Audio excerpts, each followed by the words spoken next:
E a gente começa falando do escândalo das verbas de subvenção da Assembleia Legislativa, que começa a ter um desfecho. Hoje, na Justiça, um fato histórico. 2 deputados condenados à prisão, juntamente com seus assessores, de dirigentes comunitárias e do principal delator do esquema de roubo do dinheiro público. Sentaram no banco dos réus os deputados estaduais Augusto Bezerra e Paulo Rajembeck, filho, Nolê Feitosa, Clarice Jovelina, Alessandra Maria e Ana Cristina Varela. A retomada do julgamento aconteceu com um desembargador que pediu vistas no dia 11 de abril, o Alberto Romeu. O desembargador, no voto dele, reduziu a pena indicada pelo relator. Já o desembargador José dos Anjos, que veio em seguida, também reduziu as penas no voto dele a regime semiaberto, mas divergiu do colega na situação de cumprimento da pena somente depois de recorrer a todas as instâncias. Diante desses 2 votos, a defesa dos réus demonstra satisfação, especialmente em relação à condição de prisão em regime semiaberto. Em tese, na verdade, a responsabilidade criminal das minhas clientes deveria ser minorada. Concordo, mas analisando o processo de uma forma bastante ampla, eu estou feliz com a pena das minhas clientes, porque não vão ser presas. Ponto 1. Não existe presídio feminino para semiaberto em Sergipe. Soltas. Ponto 2. A Alessandra tem um filho menor de 1 ano de idade. Também não pode ser presa. Ou seja, a pena está maravilhosa. Na sequência, o desembargador Luiz Mendonça, no voto dele, acompanhou o voto do colega José dos Anjos, assim como Edson Ulisses e Rui Pinheiro. Depois, houve a confirmação dos votos do desembargador relator Roberto Porto pela condenação de 6 dos 10 réus, inclusive os deputados estaduais, pelos crimes de peculato e lavagem de dinheiro, e confirmaram o entendimento com o relator os desembargadores Diógenes Barreto, Ricardo Múcio, Elvira Maria, Yolanda Guimarães e Osório Ramos. O único condenado pelos 3 crimes foi Nolé Feitosa, com a pena de 18 anos e 2 meses, com a redução do tempo na metade devido à delação premiada. A defesa de Nolé Feitosa, através do advogado Israel Mendonça, afirma que vai recorrer. Eu entendo que não existe o crime de lavagem de dinheiro.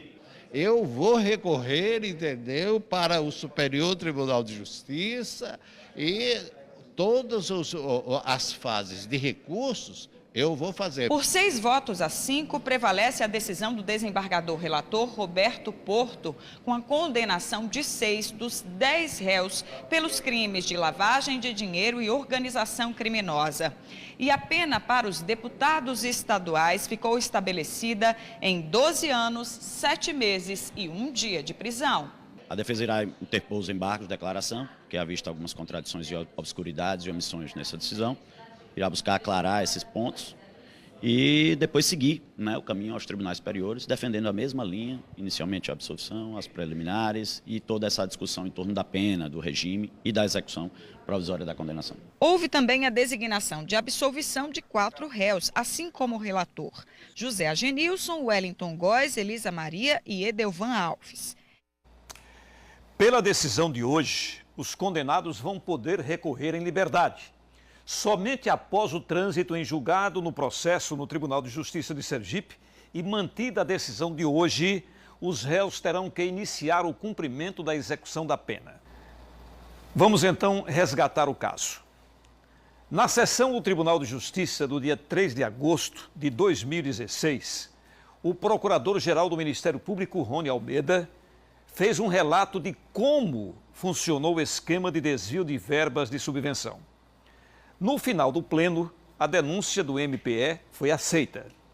Confira agora um trecho da reportagem de Sara Medeiros, do dia 3 de agosto de 2016. O procurador-chefe do Ministério Público Estadual, Rony Almeida, fez a sustentação da denúncia do MP contra os deputados Augusto Bezerra e Paulo Rajembeck, além de outras 8 pessoas, entre elas Nolê Feitosa Vieira e a presidente da Amanova, Clarice Jovelina de Jesus. Baseado nas provas do processo, o procurador fez um relato de como era operado o esquema de desvio das verbas de subvenção. O procurador também destacou destacou os valores que foram repassados pelos deputados para a Amanova.